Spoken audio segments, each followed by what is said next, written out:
You want to see how we do it in the pros? Changing your swing is about repetition without repetition. You don't just hit 500 balls with this thing and change your swing. You also don't just hit 500 balls without a thought. Welcome to Earned Not Given. All right, guys. Well, this is the third episode of Earned Not Given, and I couldn't be more excited to have the myth, the legend, Scott Rattan in the house. I'm not sure anyone can see this, but I have like an entire page filled with all of his accolades and all of the things he's done. So bear with me here for a second while I just fill you in on who John Scott is. John Scott's top 100 teacher. He's PGA Section Teacher of the Year. He won in 2021 Rising Star Teacher from Golf Magazine, Best Young Teacher Golf Digest, Best in State Golf Digest, and probably for me, just the best dude. So without further ado, John Scott, welcome to the pod. Yeah, thanks for having me. I'm really excited to do this. You and I go back a long ways, and there's a lot of respect going back and forth here. So I'm excited to have this conversation. I want to learn a little bit from you too, and I appreciate you having me on. Yeah, man, and we'll get into the times where we spent hours and hours trying to stop you from early extending in the golf swing and the mistakes that we made back then because we didn't know what we don't know now, right? But I want the listeners to understand that I brought you on here because you're just an amazing guy and we go back and we're great friends. But I also brought you on here because you've done something that is amazing, right? You were an amazing junior golfer. You then went on to play professional golf. Obviously, you made it to second stage multiple times and you had that chance to put your name on that tour card and it didn't quite manifest to what you wanted. But then after trying to play pro golf and playing pro golf, but not at that highest level, you then went on to coach college golf. After coaching in college, you went full-time teaching. And in that journey of teaching, you started at Bethesda Country Club. Then you end up at this amazing golf club called Congressional as a teaching pro. And now you're the director of instruction at Congressional. But more impressive than that is the fact that it took me an entire page to fill up the number of tour players in your stable. You've got 5 guys on the PGA Tour, and I think it's really important for you to just highlight those players, right? From Jimmy Stanger to Kramer Hickok to Stuart Sink to Bo Hostler to Joe Bramlett. It's impressive, but that's not where your stable stops. Your stable then continues to 5 guys on the Korn Ferry with David Kocher, Trevor Cohn, Marcus Bird, Thomas Walsh, and Danny Walker. So tell us a little bit about how John Scott built this amazing stable of tour players. And Davis Lamb, we got Davis Lamb's on the Korn Ferry. Can't forget my man Davis. Sorry about that. There wasn't enough room on the page, my man. That's second page. You got to click over one. No, I mean, look, I'm very lucky to work with a lot of the guys that want to play golf for a living. Like when you think about your why as a coach, like working with that type of player, like that gets me going. And it definitely is why I got into coaching is like, when you're working in college golf, you're working with people, they want to be really good at what they want to do. And it's really inspiring to me to see each one of those guys have their own journey of following their dreams. And it's inspiring. It's hard to do what they're trying to do. And so I'm very lucky to work with each and every one of them. I put my heart and soul into it for each and every one of them. It takes there's a lot that goes into it, more so than I ever would have dreamed, to be completely honest. 10 years ago, if you asked me what does it go into teach tour players, I thought it was a very linear process. Like they come to you for a lesson, you say, they get instantly better and they go win. And it's such a different journey than that. And it's been humbling and it's been inspiring and it's made me work harder. And not to sound cliche about it, but you learn more from them, than you're probably teaching them at certain times. You're like, man, I never thought about that. And it kind of opens your eyes of like, yeah, I kind of realized why I stopped playing. It kind of opens your eyes a little bit to that. It's like, I kind of get why I wasn't that good anymore, So it's been a really fun journey and I'm excited for this year. I'm excited to see kind of what happens and where everything goes and go for it. Yeah, and I think the stable is extremely impressive, right? The type of player that you coach is not just the same golf swing or the same personality, or they obviously all have the same goals and dreams. But how do you approach these 11, 12 players that you have that are all different individuals? Do you have a formula that you use, or is it something separate for each of these guys? It's definitely a little of both. I wish it was as black and white in that. Like, I'll have a blueprint for each player. I'm not going to, like, blueprint framework. You have to have that type for each player. Some players want to see it. Some players don't want to see it, and you have it, but you're always working off of it. So you can be really different with that. One of the players I coach gets really externally focused when he plays and when he practices, and he doesn't want to know his pressure trace. He doesn't want to know where his vertical. It doesn't really matter to him. What he really wants to know is how to create that feel and that image in his head so he can go compete.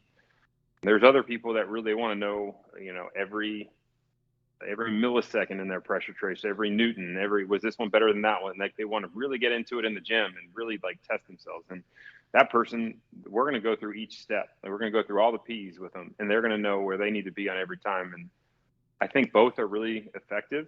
And you have to know which person you're talking to be fair. And, like, I've been caught off guard with that, trying to give a blueprint to a player that doesn't really want to know all that, and it becomes overwhelming. And then you're like, dang, I was trying to, provide context or do something in a good way and positive way, and it doesn't work that way.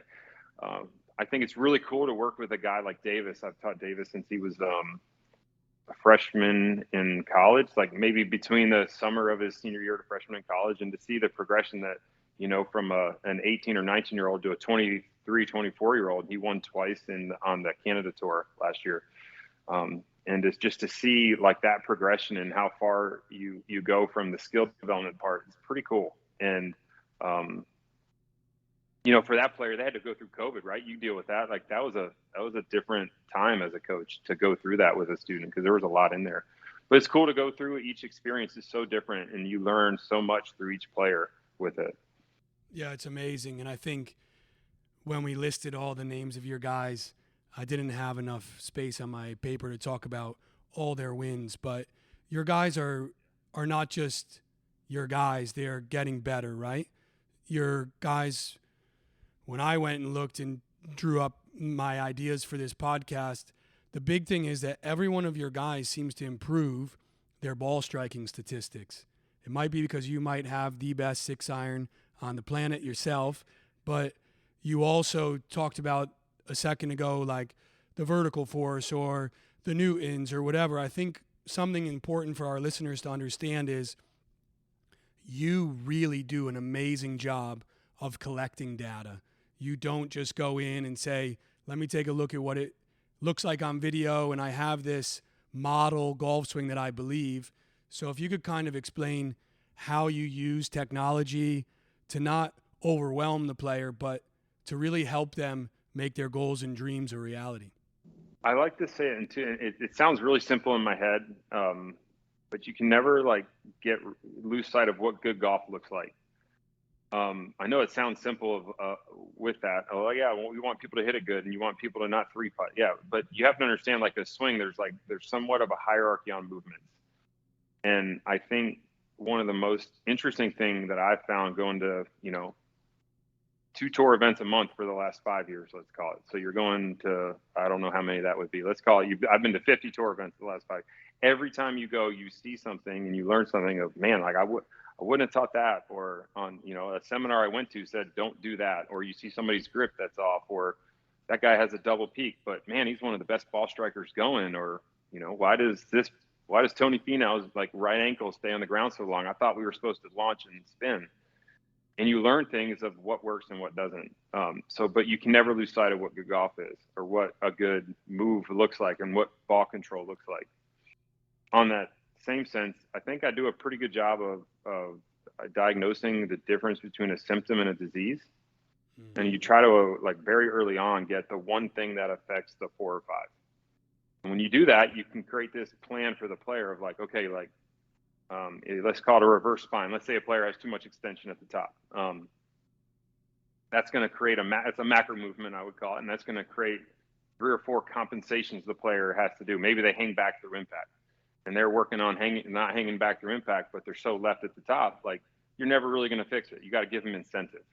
And I think it's one of the strongest things as a coach you can do is to provide a player incentive to want to do something. And when they have an incentive, it becomes their idea, and it becomes really powerful. And that's when you're really starting to get to like you're hitting the nail on the head. Like as a coach to player, when they start coming to you being like, man, what if I turned my hips more on my backswing and got into my left side earlier? And you're like, yes, because you didn't have to tell them, but they got there in their own way. And so when you're really addressing the symptom versus the disease, you can do that. I use a swing catalyst, dual plate. I use TrackMan. I've been using Dr. Muel's 3D system for a long time. I have a 4D motion sports. Like I have all that. Just spent a day with John Sinclair in Texas looking at motion to coach, which I think, God, that's going to be amazing when it's all said and done. It's amazing now. And the guys behind it are incredible.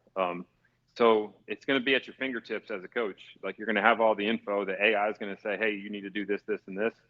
I think there's a lot to some instincts that you have as a coach and a player and a field. You got to be able to communicate that. And, when you go to a tour event, the last thing you want to do is give them something new on a Wednesday. You don't want to be on a Wednesday just throwing stuff at a wall being like, hey, like think about it this way. Like you want to have built that in to your framework. So you're talking about the symptom and the disease to it. So the player has a really good understanding of it. You build in the couple, technical drills you want to call them. And then you're always getting better, but you're also like hitting the nail on the head and getting better that week too. So you got a long-term and a short-term kind of look at it. I love that. And I love the macro movement concept. I love the disease and symptom concept. The fact that you've been to so many tour events and you have so many tour players and you understand what good golf looks like, do you see some commonalities between the players that are at that top 25, top 30 level versus the players that are a little bit below and then maybe on the developmental tours like you talked about, your guy Davis, it's made it up? What are those commonalities that you think allow a player to ultimately be contending in major championships versus trying to get their tour card? I think a lot of them have dominant ball flights. Okay, so I was Bo lives in Scottsdale, and we in our off-season training we played with John Rahm, and it was my first time seeing John up close. Obviously you've seen him hit a ball, but to see him up close and seeing how good he is and what he does, it was pretty enlightening to see. And you could see a very dominant fade bias in what he wanted to do. He played a bigger curve than I would have thought. If you just had asked me, how big does John Rahm curve it? I'd be like, I don't know, yard, do whatever you want, best player in the world or something. But to see him do that in person was pretty cool. And they have dominant ball flights. I wouldn't say they don't try to work it both ways. I'm not going to pigeonhole players into that, because I'm sure he's going to try to hit a draw every now and then, or into a right to left win, he's going to hold it up against it, something like that, or a left to right win, he might draw it against it. I don't know. But a lot of them have really dominant ball flights. Like Colin Morikawa is a pretty dominant fade bias, and Justin Thomas, pretty dominant fade bias. Even though how often Justin tries to work it, right? But they all have their shot that they kind of rely on. I think that's why Joseph's one of the best ball strikers. If you look at his statistics over the last 4 years, he gets better every year, and he's owned that little. He wants to hit a start left fade, and he's really good at hitting little baby draws, and he's really good with his wedges. And I think a lot of them have dominant ball flights. I'm going to say that also on the other side, they're able to work the ball too, but they know every day, okay, when I go home and I'm going to work on my dominant shape. I also don't think they switch a lot. I think, Colin Morikawa switched this year with Mark, and they're doing an amazing job. I don't think a lot of them change coaches and do a lot of that. I really don't. I don't see that. I could be way out. Billy Horschel doesn't change a lot. You can go down the list of it. But I all think they have some type of ownership, deep ownership and understanding of what they do when they play their best. And when it doesn't feel off, there's no stone left unturned to figure that part out. And I respect that. It's hard. It's not easy to do. But I would start there, and they all have, we haven't even talked about the short game. We haven't talked about any of that stuff, but I think they have dominant ball flights. They don't change a lot, and they have this big DNA. They have this belief in this DNA of what they do when they play well, and they try to do more of that. Yeah, that's amazing. And I think you're absolutely right. The the top guys aren't changing that much, whether it's changing the team or it's changing the process to play their best, right? A lot of these guys, and I'm sure you're doing it with your players, they're going back and they're looking at the 3D data, the TrackMan data, the force plate data for when they play their best, right? There was a great thing online the other day with Charlie Hoffman, who's played really well recently. Did you see that with Mark and Greg? And they measured his grip, and his grip was 20 degrees different. And, I thought that was just amazing that sorry about that. I just thought that was amazing. Charlie Hoffman checked his grip. He was, 20 degrees weaker than where he was, 2 years ago when he was playing his best? Yeah. And the fact that they have those measurements, and then, I thought what Mark said was brilliant. He's like, look, if you're thrusting, why would your grip be strong? Because you'd hook it. So you probably erred towards the weak side. And, and you see Charlie Hoffman shoots 20 under a couple weeks ago. It's just fascinating stuff, and I think that's what they're doing. Yeah, and I think that's why you've become such incredible coach, is because you have that data. You don't overwhelm the player with the data, but it's there to call back on to see, how do we get you back to where you were, or how do we avoid falling into that rabbit hole, right? Like when you walk the tee at Congressional or you walk the tee at a PGA Tour event, it looks very different, right? I'm sure walking the tee at Congressional, you got every member in the world trying to coach their friend, trying to tell them how to do something. And it seems like every day they're trying something new. Whereas your guys, sounds like they're sticking to the same drills, same protocols. What I like to tell them is getting better doesn't mean getting different. I think getting different is a really easy thing to do. Is I'll try it this way, I'll try that way. Getting better doesn't look like that. And I think one of the common things I see, like out of the really successful people that I've been around, and I would love to hear what you think about it, is like the fear of failing or looking like an idiot in front of someone for doing something like a drill a certain way. There's not a lot of that. They're like, if it feels this way and I have to do it, I'll do it. And there's not a lot of fear of the outcome very early on. And if you want to make a swing change, it's probably going to feel awkward. It shouldn't feel good. Like the goal isn't in the lesson to make it feel good. The goal is to like change the movement, create awareness of it, and then like move on. Like another example I would use, and I hope this is correct. It makes sense in my head, so I'm gonna go with it. But like when you're working out and say you're doing bicep curls, like is your bicep getting stronger during the workout? No, it's getting weaker because the muscle is breaking down. But everyone thinks I'm going to work out to get stronger, right? But it's actually breaking the muscle down. You're actually getting weaker. And then the muscle grows after time and recovery, and it grows. So it's like, I use that analogy a lot. And, a practice session shouldn't make you feel good. Yeah, I think that's incredible. And I love the use of the bicep example of like soreness after a workout means you did something, right? And I think for me, like that fear of failing, probably for the average recreational golfer, for me, right, in the world that I'm in with elite juniors, they're worried of, I can't take a step back to go forward. Whereas at the tour level, with the players that you're seeing every day, they're worried if they don't take that step, what that could mean to their future. Yeah, you got it. And it's a great, in a way, it makes coaching like a college player really difficult because got 2 seasons. Like you get me started on, I think college golf season's way too long.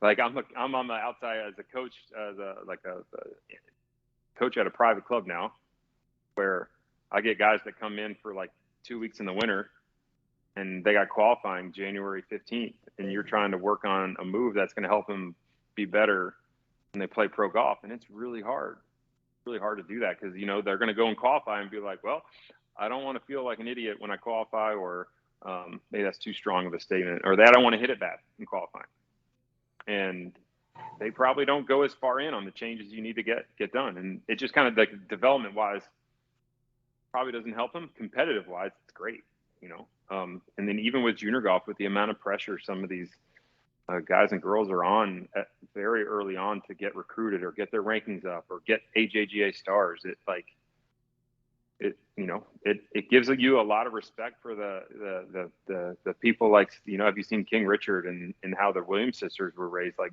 like they put their development at ahead of a ranking, and it's not easy to do, and it just makes it harder. Yeah, I mean, obviously you're out there week in and week out, and with your stable, how many of the stable that you have? Obviously, we all remember Bo Hosser playing, as a 16-year-old in the U.S. Open and doing pretty good. But how many of these other players that you're coaching would you say were standout, like superstars at a young age? I don't know. That's a good question. Let me think. Stu, I would say they all showed signs of being really, really good, right? Like Jimmy Stanger was a All-American and got first team All-American. Like that guy, he was awesome. Thomas Walsh on the Corn Fair, he won ACCs. Like you kick him butt. David Coker was one of the best players ever at the University of Maryland in the Big Ten. Like all Big Ten selection, 3 times. Like awesome golfer. Davis Lamb. Man, he made it to the round of like 8 in the USAM. So every single one of them, and I don't want to leave anyone out, but just in a quick setting like that, like every single one of them at some point, or else they wouldn't be doing it, right? They wouldn't have felt like inside that, hey, I can do this. They need to have you need to have some type of saying to yourself, like, man, I'm pretty good at this. You have to draw back on those moments, and everyone would have said at every point, like, I'm pretty good. Like, Davis Lamb won the Maryland State Open when he was in college. So he knew very early on, you can call it, as a 20-year-old, pretty good. I don't know how good I am yet, but like, I want to keep doing this because I'm good at it and I love it and I love competing. And I would say that's very much the same for, Joseph was the youngest player ever to play in a USAM. And he was my first USAM at Oakland Hills when I was 21 was his first one. He was 13 maybe. So it puts it into perspective of like, I was pretty proud to get there as a sophomore in college, and I don't even think he was in high school yet. So they all probably did something very early on that told them in their like deep sense of self, like, I'm pretty good and like I like doing this and I want to get better at it. But that's not saying that they were all the number 1 ranked junior ever. Like, yeah, and you also, sorry to interrupt you, but you also didn't say, oh, they were the 5-time winner of the Pinehurst World Championship, right? It was more, hey, they kept going. They had this desire, right? Obviously, we all know, like, it would be amazing if every player that we coach was intrinsically motivated, right? But some of those external factors really do help. So you start to see success and you start to play well.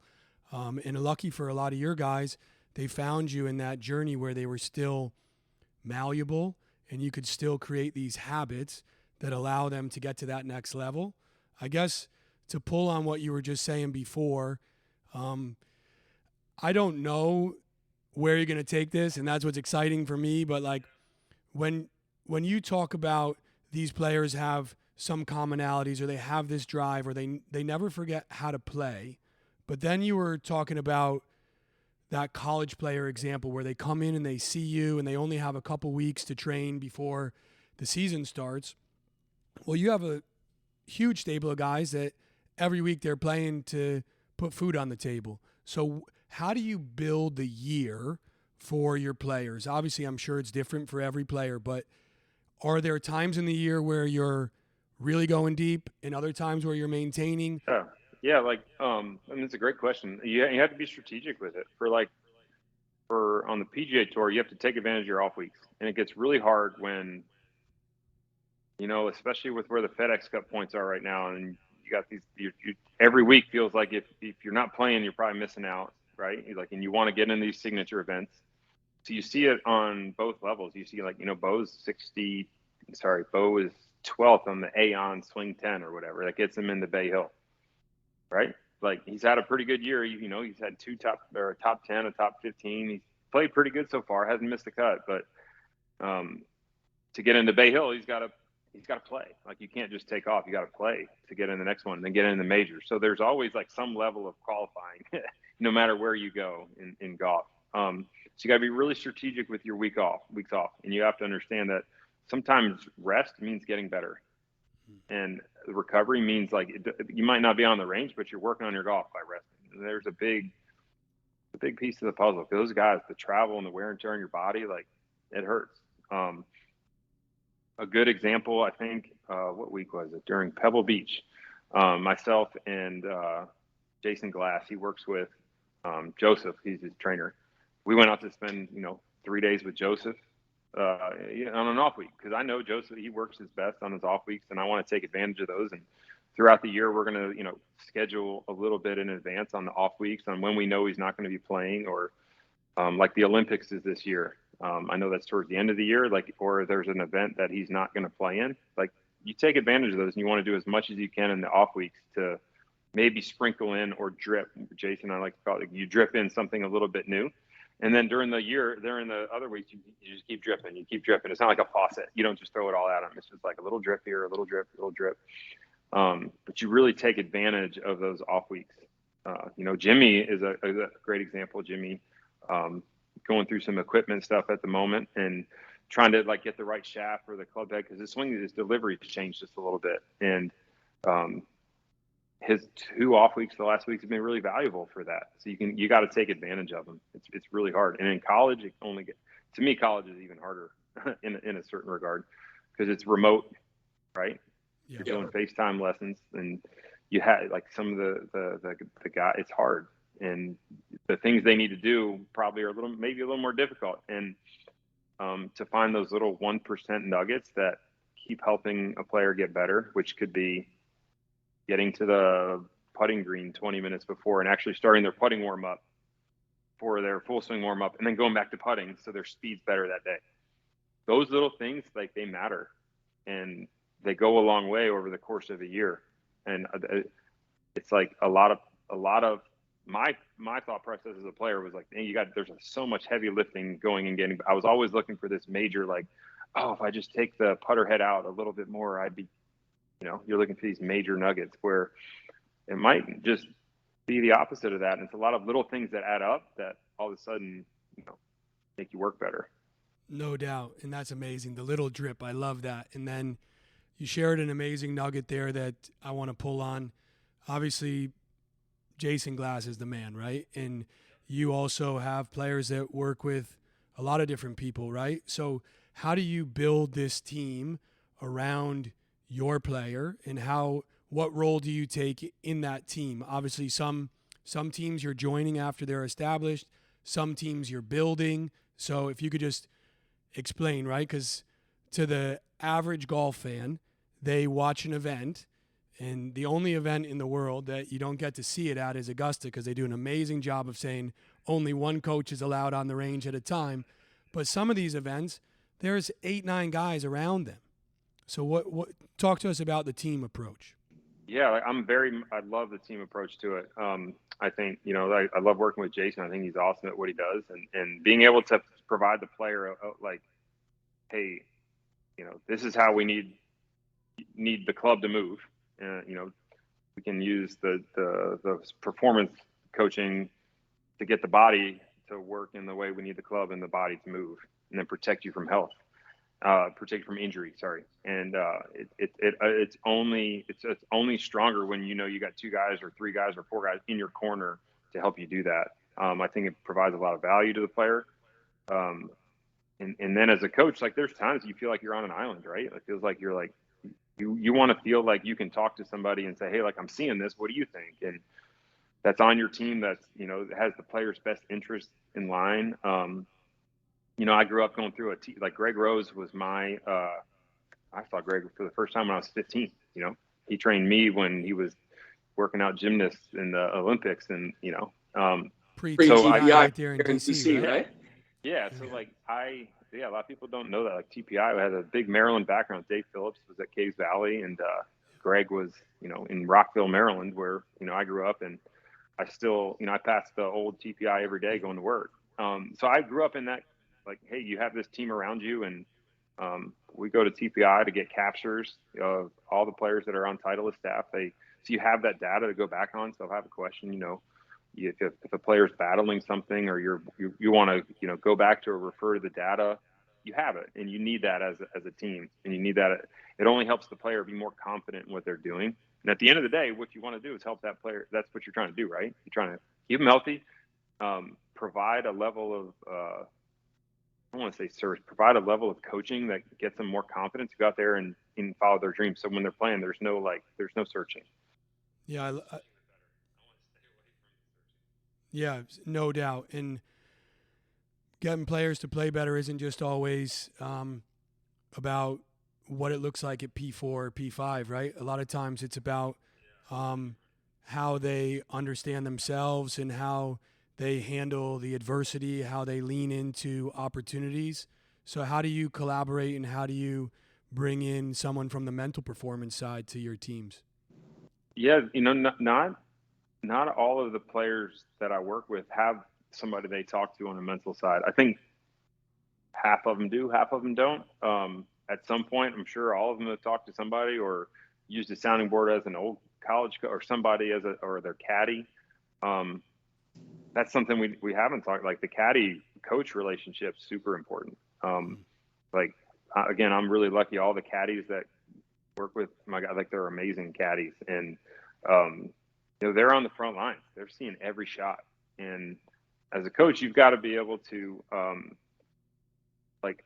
tell the guys what you want to work on all fronts. Like, what we're working on, what Zach and I are working on in our swing, and the caddy can reinforce it. Like, then when you talk to the caddy, like everyone's talking the same language, and I think that's really important for the player to know all of his teams are rowing in the same direction, and it's no different from the mental side.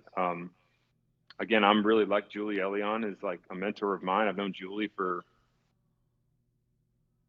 30 some years now. Like maybe that's the 30s high, 25 years. So Julie's from Washington D.C. I grew up caddying at the club called Congressional Country Club, where I grew up taking lessons, and I ended up working there, and that's where she plays her golf.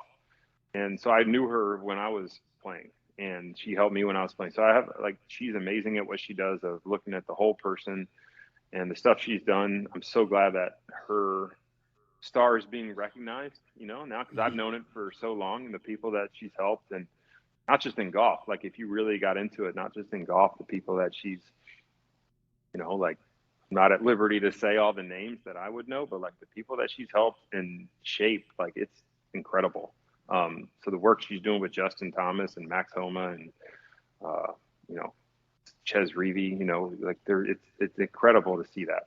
So you're working with, everyone's playing a certain role to help this person that in front of you that is chasing their dream. And you just want to provide the best level of coaching and support to do that. And it's an all-in proposition. It's not an anytime, it's an all-in thing. But that's how I take it, at least. Yeah, it's amazing. And I think for the listeners to really understand, like, your journey through your own personal development put you close to certain people, right? And that proximity to certain people definitely shaped you, right? Julie definitely maybe at times is thinking about, hey, when John Scott was calling me when he was 16, 17 years old, trying to figure it out, some of those same philosophies and principles she might be applying to Max Homa or Greg Rose, right? When you saw him before TPI became what it is today, you were at the forefront of that. And I think that's really special.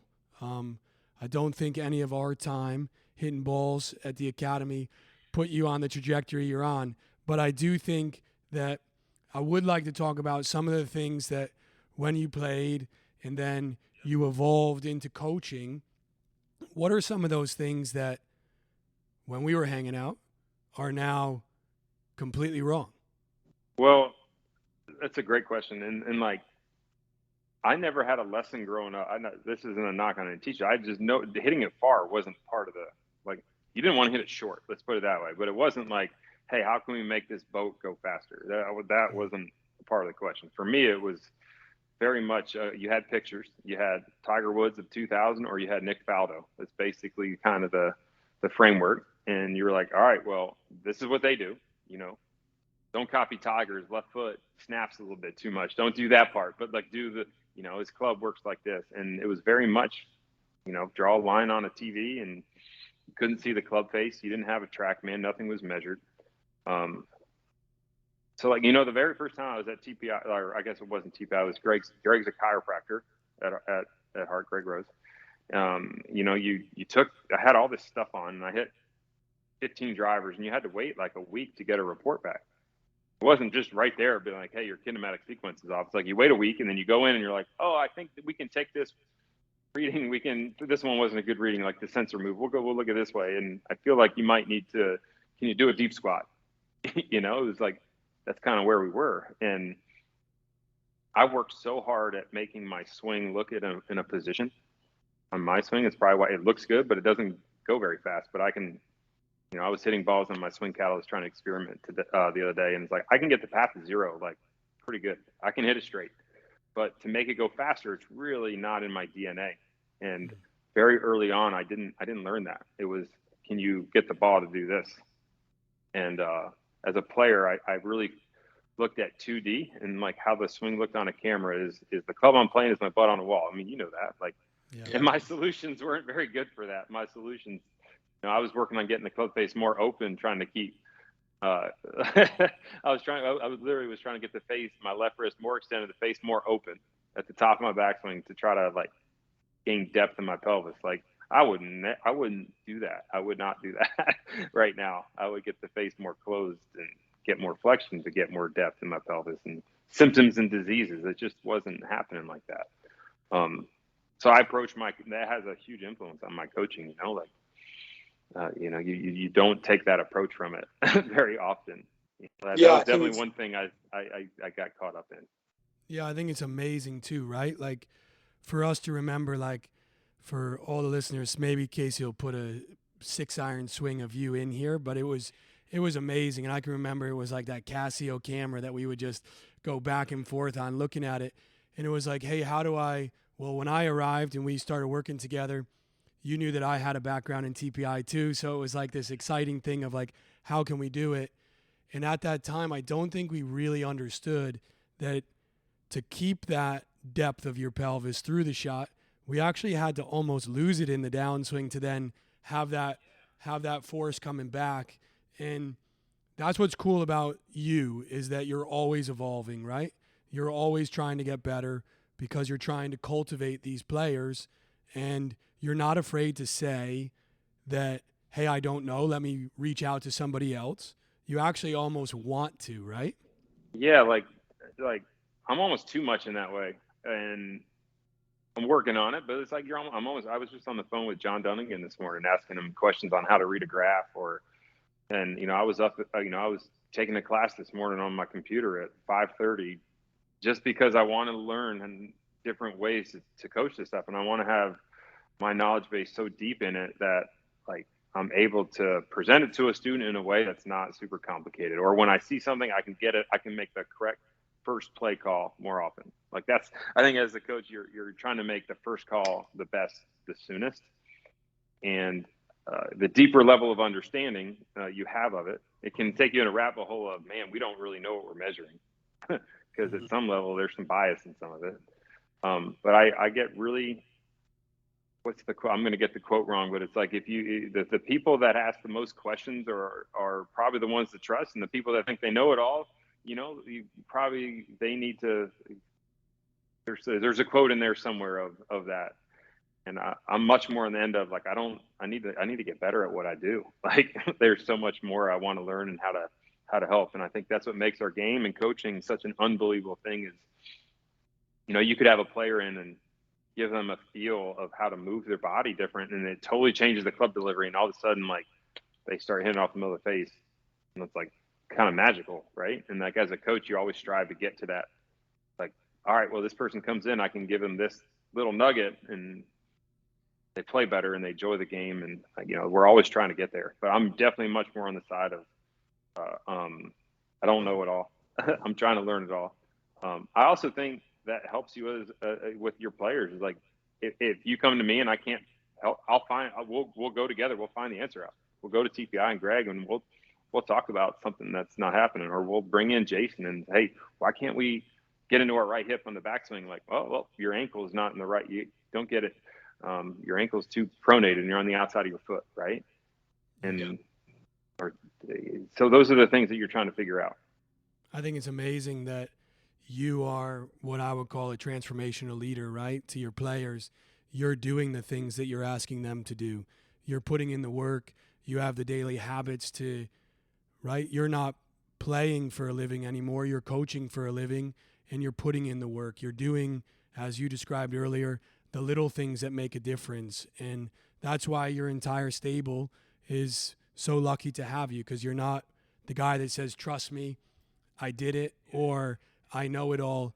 You're the guy that says, hey, let's go on this journey together and see where it takes us. Yeah, like I definitely try to take that approach. I don't think of it that way, like in my head. Like, I appreciate you saying that. Like, but that's not how I think of it. I think of, like, yesterday we have a week off, and Thomas Walsh, I want to make sure that, you know, he's doing the right things in his drills. So we're FaceTiming him in between lessons to make sure, like, his arm plane isn't too in front of him and he's getting enough AP force or push back in his left toe and his left foot and his left side so he can not slide on it. So it just drives me. Like, I just want it. That's what drives me. And I want them to know that, like, I mean, I'm all in. And I think they feel that. A player feels that, maybe to the detriment sometimes.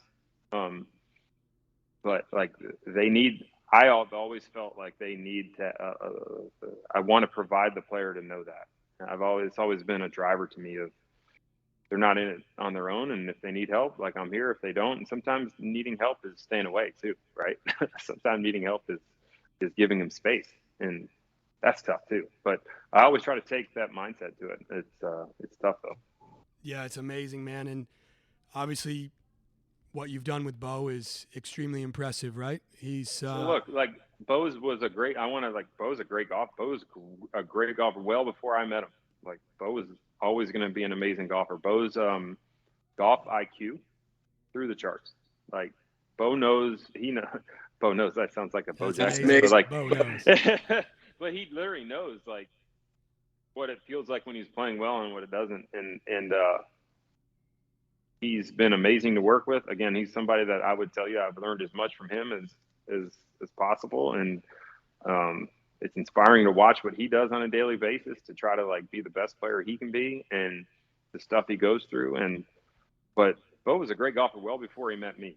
And he's going to be a great golfer way after me. I'm happy to be a part of, you know, and have a chance to help him. And I know in the last, like, year that we've worked together, like, he's gotten better. He's hitting the ball better, and he's got good intentions.